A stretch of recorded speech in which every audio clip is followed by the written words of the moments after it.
I'm going to get right into the announcements portion. And for my group, this week is new moon.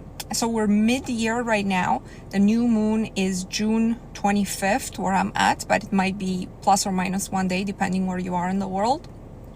And I have 32 people in my group who have committed to restart the 60-day challenge with me.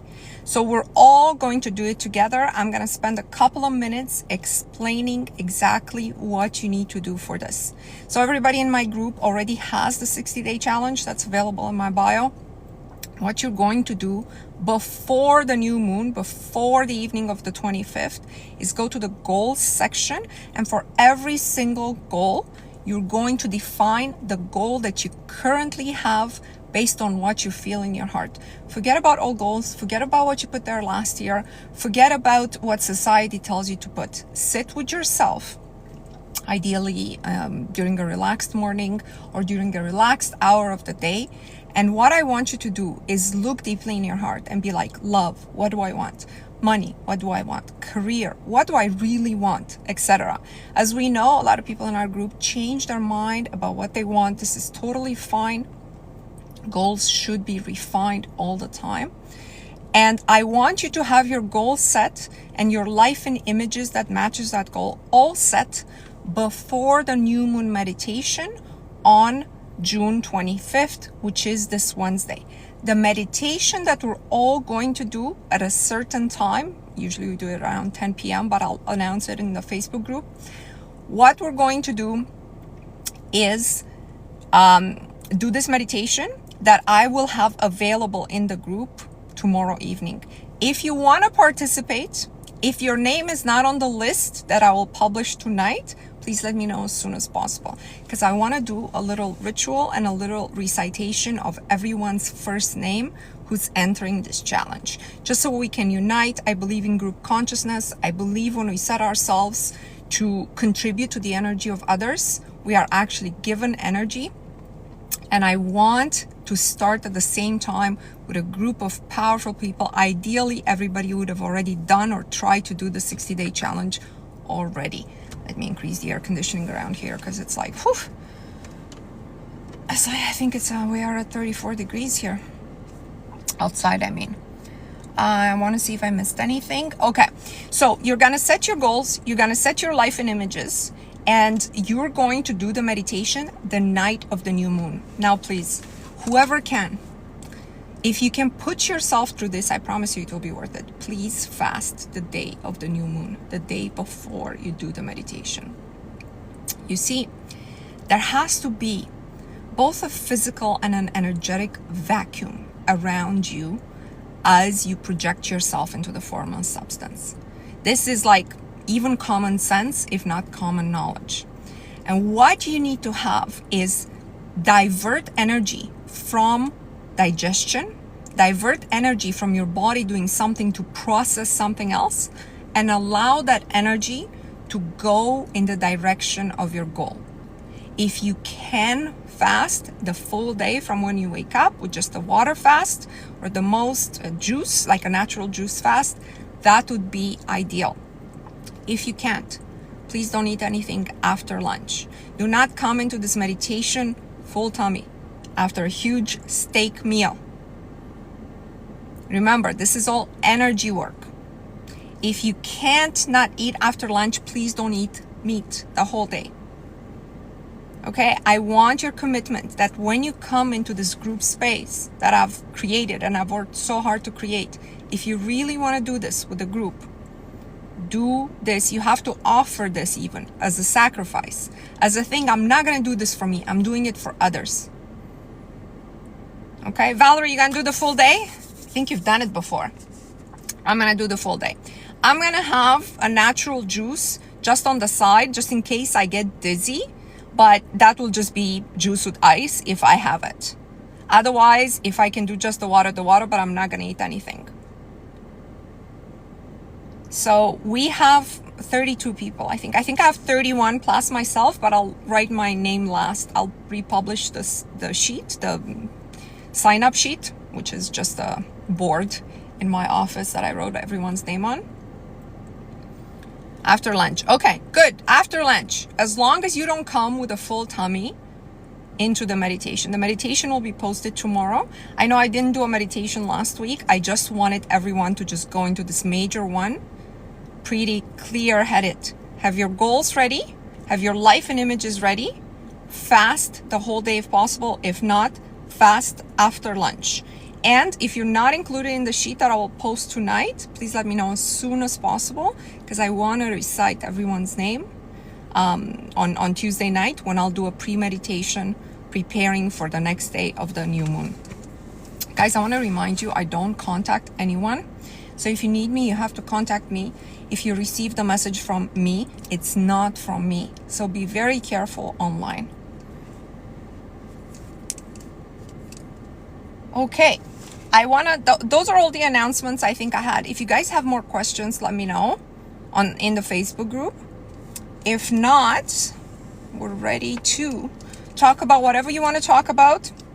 In addition to that, I'm going to move on to the analysis portion of what's been happening in the week. This will help you sort of have a different perspective on things, or check if your perspective aligns on certain things. Remember, smart and wise people learn from other people's mistakes.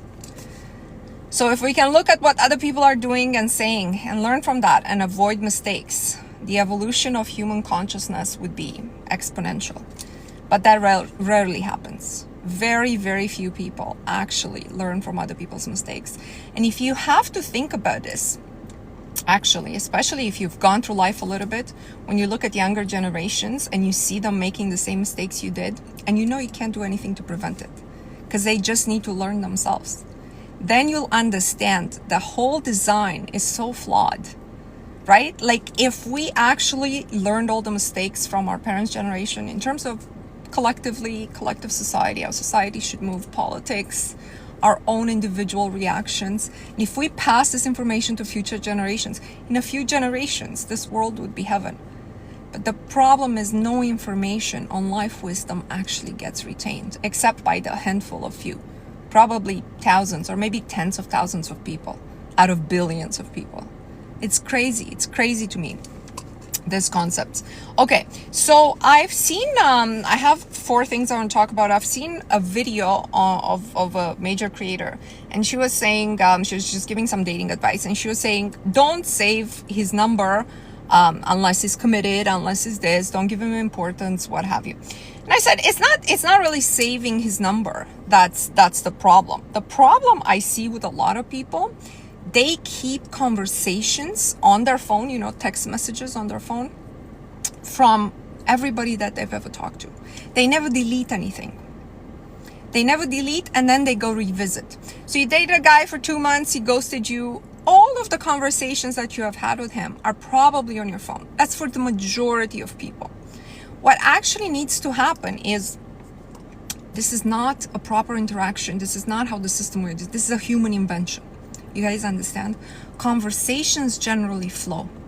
They flow. I meet with somebody, we exchange some ideas. I retain only what I'm supposed to retain, or only what I can retain based on my programs. And then that energy of the conversation gets released. Tomorrow we do it again.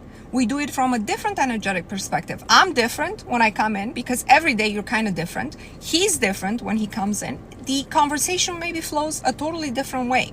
And my assessment of him then becomes, and his assessment of me becomes, how do I feel in this interaction?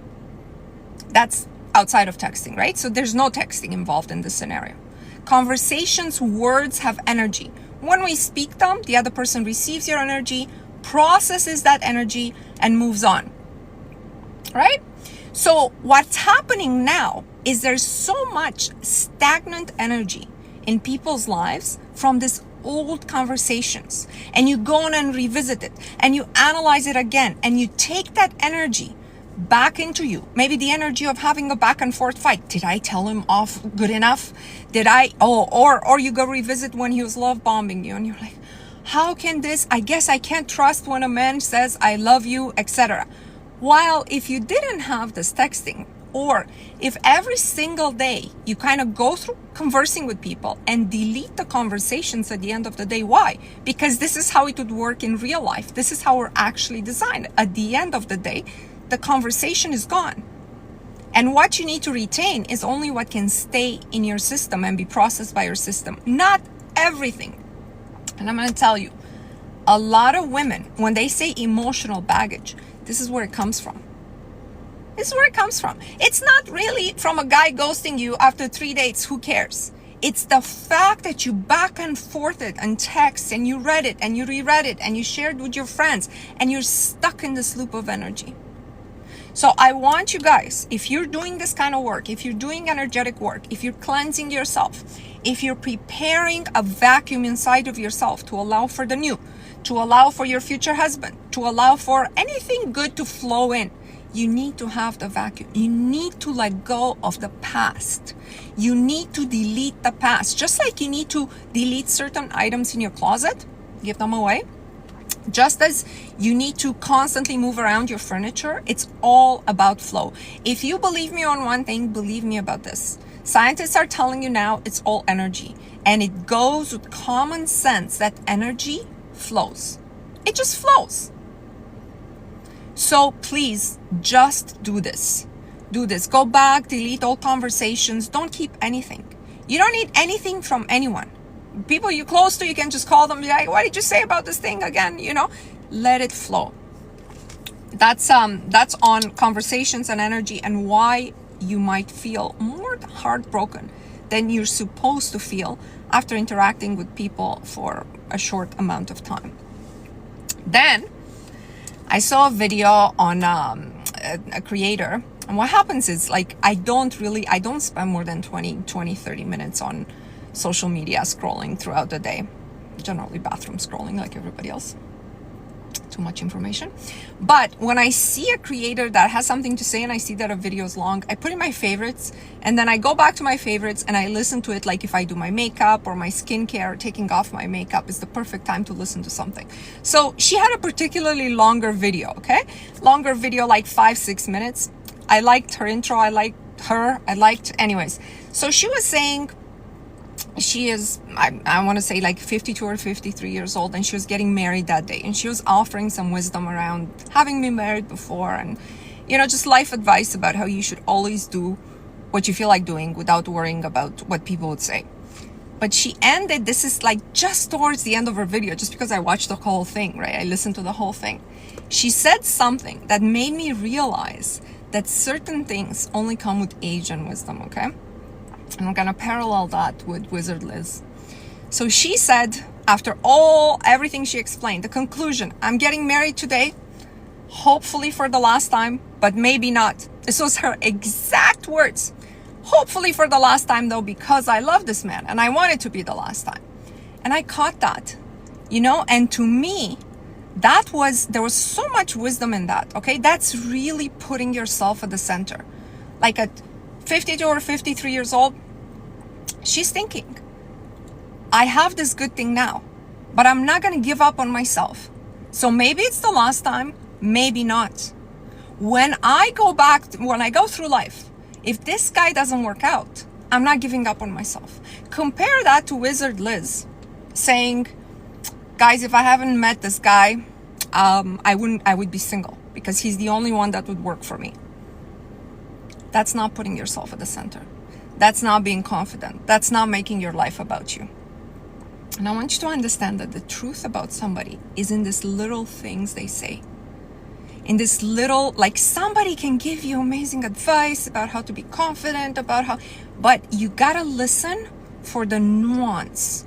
You gotta listen for the nuance. Today, hopefully for the last time I get married, but maybe not. I like that. I felt that was real. I felt that this idea that there would be like only one person that's right for you, and you're so lucky you met them, you grabbed them, now you have to hold on like really, really tight. You don't know what you're going to be like in 10 years. You really don't. You really don't know what he's going to be like in 10 years. Put yourself first and always feel deserving of goodness incoming. You know what I'm saying? that's what I took from that. Then I told you guys I'm part of some of Dr. Joe Dispenza's groups, I think meditation groups and what have you. And I don't really use them, but sometimes they pop on my feed and I read the comments. This guy says, it's somebody I don't know again. Looking for feedback on retreats. I have stage 4 cancer and I'm thinking of doing one in September. Is it worth the money? Has anyone gone and been disappointed? I would love your opinion. I want you guys to understand that the way you phrase something and what you are looking for to begin with, it's very important in respect to what can happen and what is possible for you. So for somebody saying, I want to go to this retreat, I have stage 4 cancer. First of all, you have stage 4 cancer, you should try everything. I'm thinking that would be a valid perspective. But the idea is like, has anybody been disappointed? Like he's already starting, maybe I'm going to lose my money by trying this. Maybe like you are looking to go to get something for your money. You are looking to go and pay for healing. Is it worth it? He's asking. Is it worth it if I pay for this? You can't pay for healing. It's not how it works. You can be healed by changing your perspective, by connecting to God, by accessing the formless substance and reorganizing your own information around your matrix, by letting go. You can be healed in many modalities, because what is healing? Healing is resetting your energetic matrix to the correct information, to your correct design, to the correct human design. That's what healing is. Healing is not a thing that needs work from you. You need to clarify yourself and allow for the information to set around you in the manner in which it was designed. So the disease is something that's created by you or by collective consciousness around you. We are so subjected to collective consciousness. And the information simply skews throughout our lives based on our emotions, based on our thoughts, based on other people's emotions and thoughts, depending how influenced we are, based on, I don't really want to go into it because some of it, people say it's not fair, it's not bad. Based on the place you're born in, based on who your family is, based on many factors that we don't really understand. But what we understand is that healing can happen spontaneously, can happen, even doctors call miracles, can happen that way simply because of an information rearrangement. Like there's no reason why somebody's thyroid would grow back ever once it's cut. It's not one of those organs that renews themselves. Yet somebody did grow back. Now we have all sorts of proofs of that's a miracle. Doctors dismiss everything with that's a miracle. I'm saying if one miracle is possible, you should really investigate. And you should really question the science that says it's not possible. Right? Perhaps miracles are just the way it's supposed to work. And I would want to know more what this person did in the weeks, months, days prior to this miracle occurring. What their thoughts were, what their beliefs were. This is what's not investigating. I think if I was a doctor, I'd be like, what have you been doing, but not doing like drinking alkaline water. What has been your routine? What has changed inside of you? Nobody asks those questions in a scientific world. Nobody asks, okay. I guess it's a miracle. They have this term miracle in the file, I'm telling you. So I'm just gonna take a sip of water. But I would say trading money to get healed is a mistake, or seeing it that way. Even if you pay to go somewhere, you paid because you believe in that person, because you believe in the possibility. Don't say I'm giving $5,000 and I'm getting healed. If that's your attitude, don't do it. It's not gonna work. But how can we have a disease, says Misty, that we had no prior knowledge of? Because the information in your system gets skewed slowly over time. Why is your expectation that you would know that you have this disease? Usually we don't know we have a disease until we have a symptom, but the disease takes root way before. I'm going to tell you right now, everyone's information system is skewed and contorted and not right to various degrees. A lot of people have the ability to, even the unconscious, subconscious ability to reset themselves and keep a fairly healthy lifestyle just by connection, prayer, positive thinking, just by being generous, just by having an open heart. There's different modalities depending on who you are. But yeah, I don't understand why you would expect that you're gonna get a certain disease. And by the way, certain emotions produce different diseases in different people. It just depends on how their matrix is structured.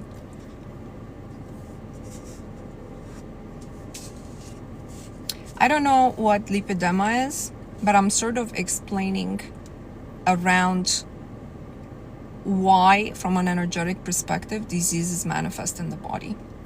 I think it's worth, with any disease, taking a look more so than medically, more so than the body. That is my point, and that's what my content is about. You are actually, this body in my mind, in my work, is a manifestation of an information system. And you may have come in with your information system already skewed. There's no point contemplating why that happened, because you're never going to find the answer to why that happened. It's only a point for you to contemplate, how can I restructure the information around my energetic system? What person can I observe that's perfectly healthy? How can I insist that, hey, mirror this person, or mirror this ideal human being, if there is one, okay, in your mind. For some people that's religious, for some people it's Jesus. How can you mirror this ideal person so that, energetically I'm speaking, so that your body will simply conform to whatever's around it? That's the idea, the general idea. But for that, you have to shift your understanding of the body and the system as a manifestation and not as a primal cause. If you think the body is the primal cause, is the fundamental, if you think matter is fundamental, this viewpoint is not going to work for you.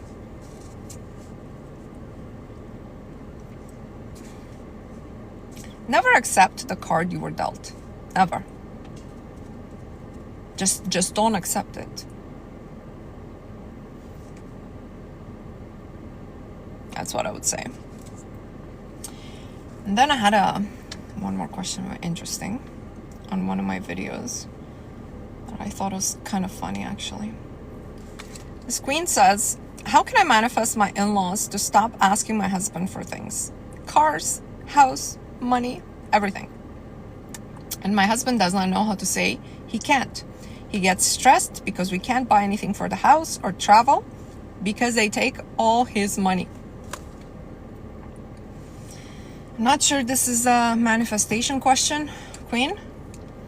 I don't really see a solution to this via any energetic work. I think any energetic work from, I'm assuming you have highly negative feelings for your in-laws, and probably even resentment towards your husband. I think any energetic work from this perspective will end up in something bad happening to your in-laws. Hopefully that's not what you want. I don't teach that. I only work with energy that helps others, that increases others. But this is not really a situation where you should even apply energy work, I don't think. I don't think so. Because I think there are certain social circumstances that are fairly evident from the beginning, such as a man being subservient to his family or extended family, his mother, his father, his sense of responsibilities, that before getting into a relationship with him, you have to observe and understand that whatever you're observing now is probably not going to get better. It's probably going to go even the other way and get worse with time and with marriage. And to tell you the truth, I would not date somebody who's extremely close to his extended family. Like, I want a man who respects his parents, I want a man who's, involved with his family, definitely for the holidays, who's very welcoming of my family. But what's this queen is describing here, it's a whole other level of closeness that would have been evident to her as she was dating this guy. Like, it's not that he was seeing his parents for the holidays and all of a sudden he got married and they're asking for all these things. I understand it's really difficult also to respect a man like that who takes from you because his parents ask him for cars and money. And it's not an uncommon situation, especially with a lot of the ethnic groups. It's not uncommon, right? It's in basically all ethnic groups, right? Arabic, East European, South American, everyone just takes care of their extended family to some degree. But what's described here is something that's completely unacceptable. So I don't know what the solution is, but I want to warn everybody that if you're in those initial stages, do not ignore the signs that a guy may take too much either emotional or financial responsibility for his extended family, because that will all come back. Right? It will all come back. I hope it works well for this queen. Works out for this queen. I don't know. Certain signs, I find that a lot of the problems in life can be avoided with conversations and analysis that can happen at the beginning of the relationship, like in the first 6 months of the relationship. What happens though, that even if those conversations happen, a lot of the women just accept situations that they know don't vibe with them. I find that's very prevalent. That would be the majority of relationships, because they don't have the guts to start or they loathe starting all over again or what have you. And I guess that's their choice.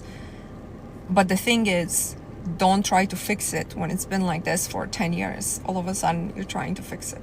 You're realizing, yeah, him sending his family $5,000 a month is not going to work, because there's only $2,000 a month left for you too.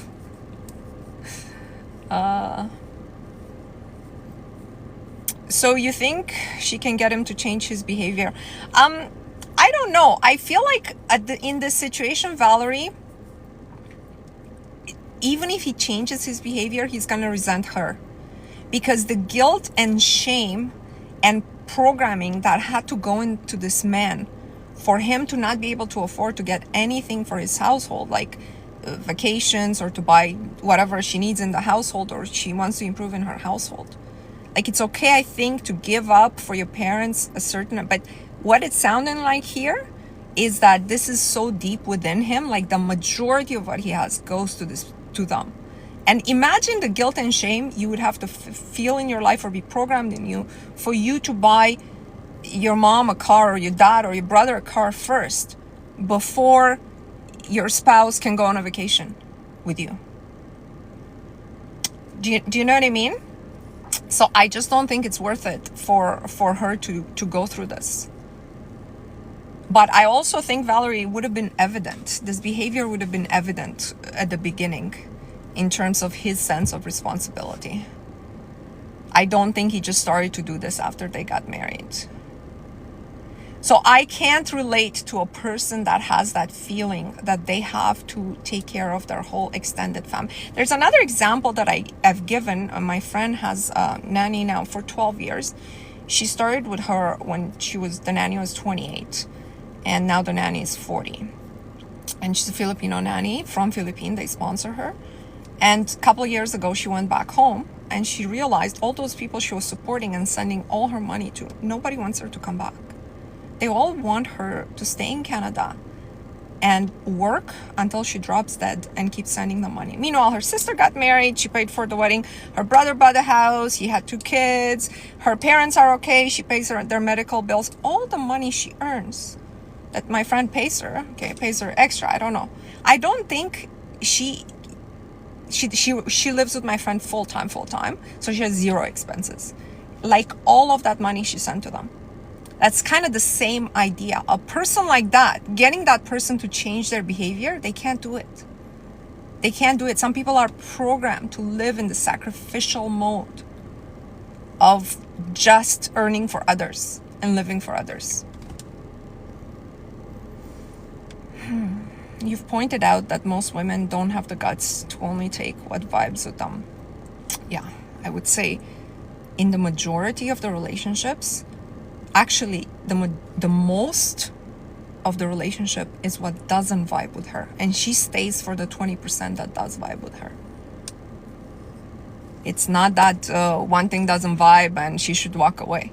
It's that the whole basis of the relationship is erroneous, and you end up living somebody else's life. Like somebody on this live a few months ago asked me, what do you do when we all know men are imperfect and we gotta take one anyways? It's kind of like that idea that, okay, this person's not gonna do much for you, it's not, but you gotta take one. And I don't know where this is. I think it obviously must be cultural programming in addition to family programming, in addition to societal pressure. But you're much better off on your own than being in this type of situation. This type of situations hurt, okay, irrespective of the financials, irrespective if she decides to live in a small space with no furniture just to please her husband. It hurts that he chooses them every time over her, every single time. His mom has to have a better life than he gives his wife. And there's men like that who do that.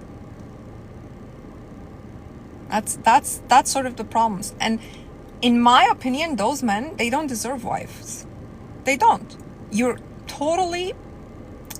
It's totally okay to decide to live your life just for your parents and your siblings and just to support a whole extended family. But don't take somebody else along the ride and make them miserable. You don't deserve a wife unless you're going to put her first.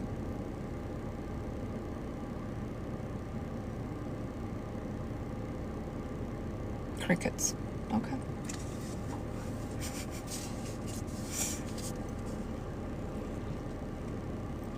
Okay, what do we have for discussion? I wanna see if you guys have anything. Preach. Right? Do they deserve women?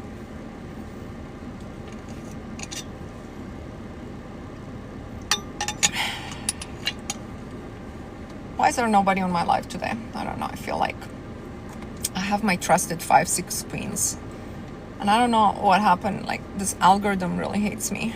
I don't want to offer limiting beliefs here, but I promised myself and you guys in the group that I would do this.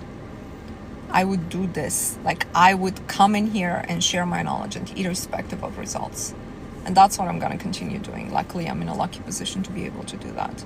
But it's very demoralizing when the algorithm doesn't show your content. Like, it's pretty demoralizing. That's why I got to be self-motivated. Yasmina's here on her lunch break. You're always here, queen. You're always here. I love that. You, Naima, Valerie, a few of the queens. I don't want to keep reciting names because I know I'm missing someone. But I really appreciate it. Okay, I want to get into a little bit of a discussion. And if you have questions that go along with it, let me know. But I want to continue more on this idea of how our mind is against us. Okay, how the brain chooses even a terrible situation as long as it's familiar versus the risk of an unknown situation. Even that unknown situation can turn into something beautiful. So your brain actually doesn't believe your goals. That's what it comes down to. The brain doesn't believe your goals. It will prefer the terrible situation, the paycheck to paycheck, the poverty, the abusive boyfriend, the toxic relationship, you having to take 5 medications for your health problem. It will prefer that because it is familiar. And you have to start with remembering this every time, because otherwise you'll find no motivation to do anything. Motivation is going against your brain. That's really what it is, right? Because if the brain told you to do something, you don't need motivation. The brain just acts and tells you, okay, we're doing this today. But the brain does not want to do anything that is unfamiliar. It just doesn't. And you need to separate yourself from the brain. That's why we all need motivation. We all need to find, some people find their motivation in results. If I found my motivation in results in regards to doing this on a consistent basis, that wouldn't be good.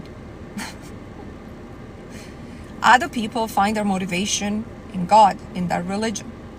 Other people find their motivation in seeing how other people react towards them. A lot of generous people have this. They love to give just to see the other person react to them. Other people, and then so on. But you got to understand what your motivation is, and your motivation doesn't come from your brain. Your brain is not interested in those goals you're going to put in the 60-day challenge. Your brain's not interested in them. It's not going to help you.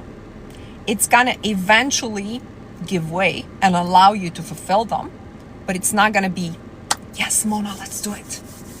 Let's do this. It's not going to do that. It's just going to be like, hey, live tomorrow just as today. You were safe today. You had a roof over your head. You had food to eat. And you're not alone. So just keep going. Please, don't do anything. Don't do anything different because you don't know how it's going to turn out. Okay? So you got to start with that. And you got to understand the mind will never, ever be naturally motivated. Any motivation that you feel comes from your spirit. So for example, the motivation to lose weight, to go to the gym, to eat better, comes from the fact that you are craving a new identity. The identity of being a slim person. You want to be seen differently in the world. You might want to get more healthier. You want to be a slim, healthy person. It craves a new identity. Your spirit craves that new identity. Your mind is like, no, you're good. Thank you.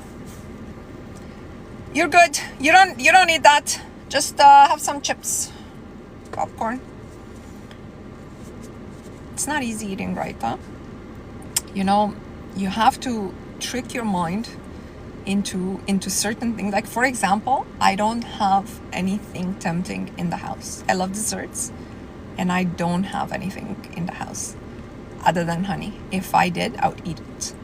Something sweet. So this way, I'm cheating my mind out of being able to, you know, eat anything sweet or crave anything sweet. And I eat sweets when I go out. I always have dessert. But that's how I deal with it. Is motivation inspired action or something different? No, it's not inspired action. Inspired action is when something out of the ordinary, okay, assuming your goal is different than your existing life, something out of the ordinary happens. You must act on it. Something that doesn't happen often. Someone reaches out to you, the road is blocked in a certain part. Rather than getting annoyed, you decide to go a different way, stop at a different coffee shop. You got to take the little inspired actions when something either unexpected or serendipitous happens. That's where the opportunity is. The opportunity is always in the unknown if you want a life that's different than the known. If you want the same life, there's no reason to do anything. But you're probably gonna devolve in this existing life. It's not gonna stay good forever. Everything devolves over time with no work. A saving face says, I don't know what's happening, but I feel so bored with my life. Okay, so if you feel bored and if you feel you don't have goals, you don't want anything in love, money, career, you don't want to change anything, you're pretty bored, that means all your energy is being channeled towards survival. Everybody should feel a bit of energy in their heart and soul towards a life that they know is meant for them. But because of the way the system is, because of how much we need to survive, because of survival is now even in interpersonal relationships, right? If you're dating, you just got to survive this process. So because all this energy is diverted to that, not to mention digestion digestion is the biggest energy consumption of the physical body. Digestion, all those things, all the time. What happens is there isn't enough energy left to activate your essence. That's why you're bored with life. That's why a lot of people are disillusioned. They're not really looking forward to much. All of their energy by the end of the day is consumed. It's done. That's where we're at. Okay? And if you want to do anything in this life, a lot of energy goes towards trying to control situations and things, trying to be like, okay, in this meeting, I'm going to do this and I'm going to get X results. In this relationship, I will choose the right person and I will do this and I will, make him dinner and I will do this. And then like the Wizard Liz, you get a message one time from another girl. Just remember that in this life, you can't control anything. You can only control one thing. What can we control? Only one thing we can control. While you're trying to control the how, that's wasted energy that you could use to reorganize the information around your energy matrix. You can use it to project into the formless substance, to listen for input from the universe, from God. You can control, yes, our reaction, but our reaction comes in response to controlling your thoughts. We can only control our thoughts. Our thoughts, and ironically, thoughts don't even create. Thoughts only produce states inside of us. That's why it's important we control them, because we need to control what states is produced inside of us. Just like when you're driving, your thought is the other driver is a jerk. But that thought produces a reaction inside of you that's a state. And so you react inside yourself first before you even say F you to them. Okay, before you flip them, you react inside of you. So that thought that driver did something wrong to you to begin with is basically the reason the state in you is what it is. It's because of the thought, and it's the state that creates. We can only control our thoughts. So now if my thought is, every time somebody cuts me off on the road, it means they have an emergency. Just like an emergency vehicle, they need to be somewhere faster than me. Their kid called them, something happened. That's a different thought. That produces a different reaction. Oh my God, let this guy pass. That's a totally different perspective on what is happening right now. That produces a different state inside of me. Now I'm feeling generous. I let them pass because they need to pass ahead of me. Because they need to get home. They need to get to the hospital. They need to otherwise they're going to be fired. They need to be somewhere.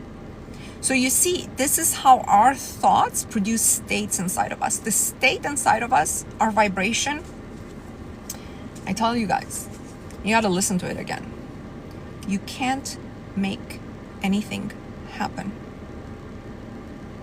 Everything that happens as a response to your vibration, to the state that you're in every single day, which changes sometimes from second to second. And your ability to manifest or to bring anything that's different in your reality, to create the reality of your dreams, simply has to do with being able to understand how the way you vibrate is affecting your environment. Because you can't make anything happen. You can only correlate where am I inside of me and what is happening around me, or what is happening around me based on what I felt 2 days ago, 3 days ago, a week ago. Usually these manifestations have delay in terms of their time. And my ability to connect these two dots, how I'm vibrating and what's happening, now all I need is the knowledge on how to adjust my vibration, observe again what's happening. I still don't like it. Adjust again, observe again what's happening. It's almost there. Observe again, do it all over again until the reality that you want falls into place. Is that clear?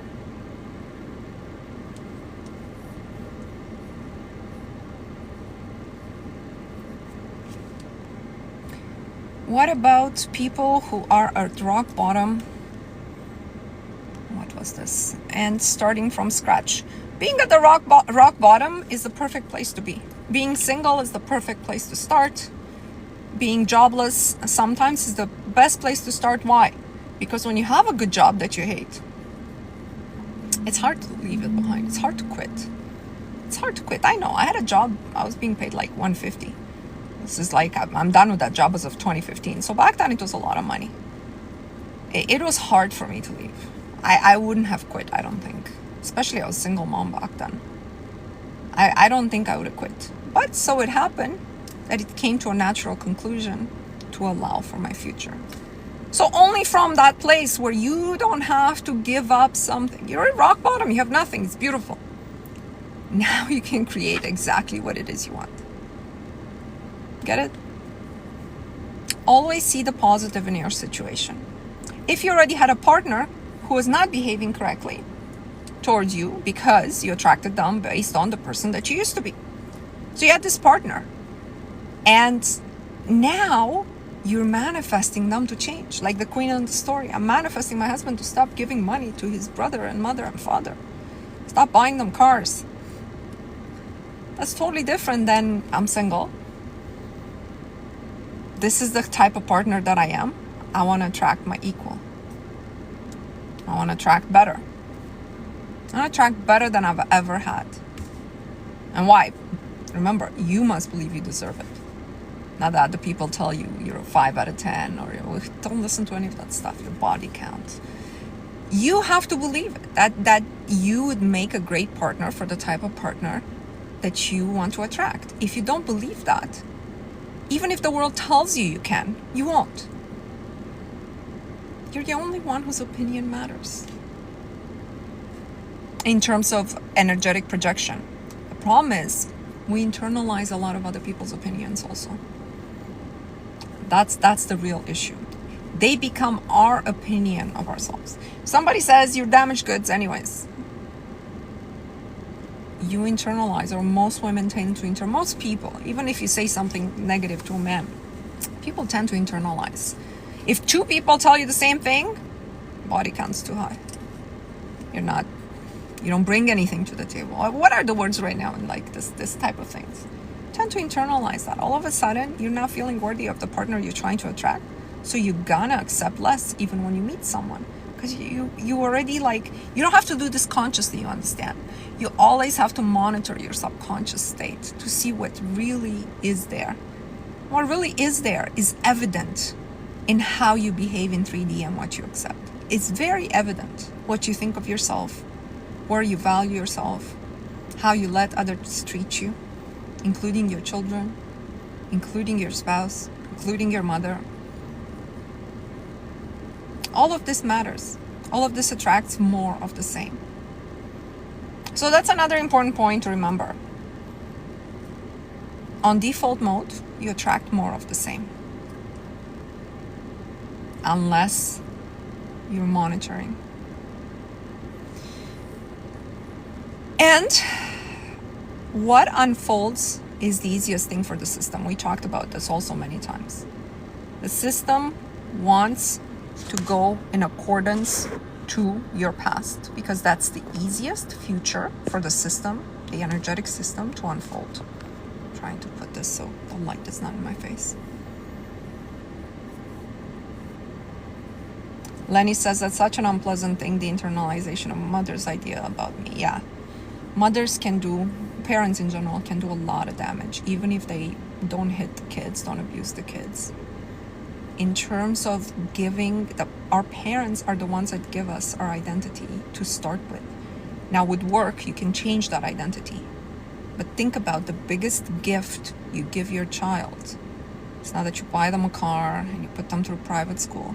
It's the identity that you give them to start with.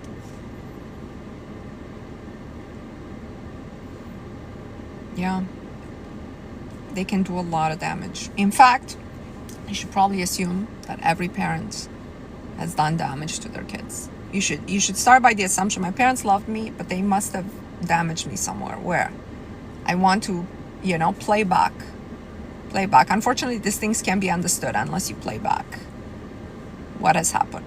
What's the identity I want to hold, and how's it different from what I heard in my household before the age of 10, before the age of 50, as I was forming? How's the identity I want to have different from the identity I was given? Because you're given an identity step by step. Block by block, the paradigm in your mind is being built. That's how it's being built, by other people. So you end up starting out in life with other people's ideas.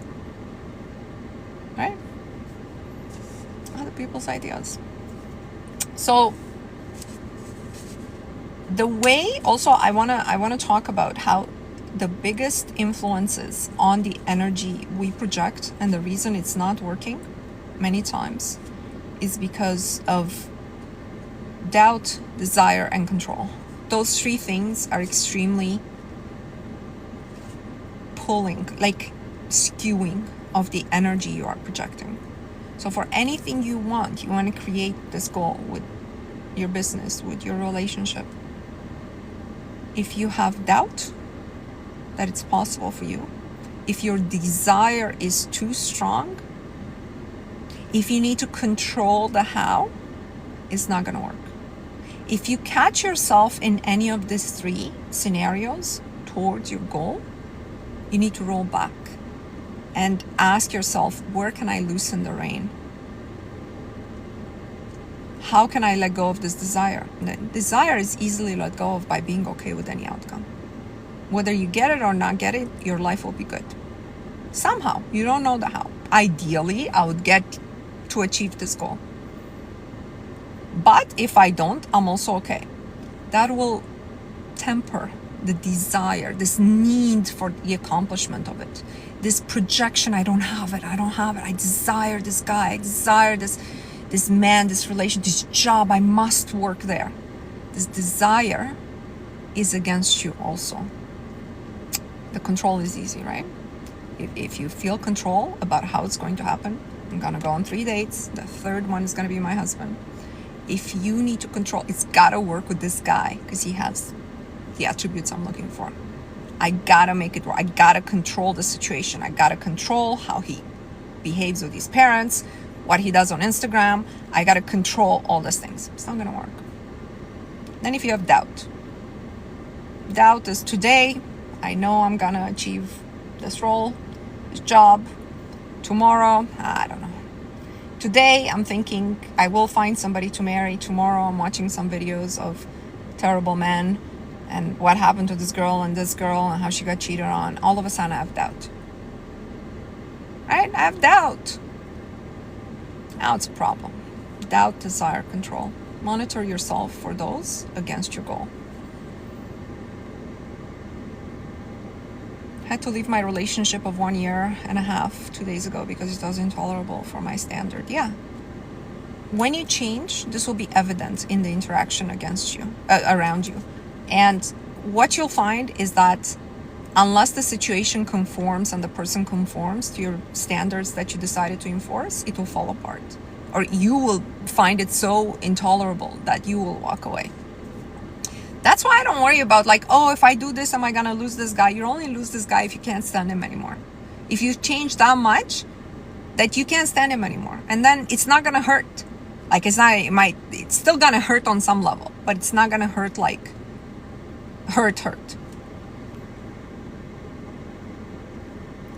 Let's see what else. If there was anything else.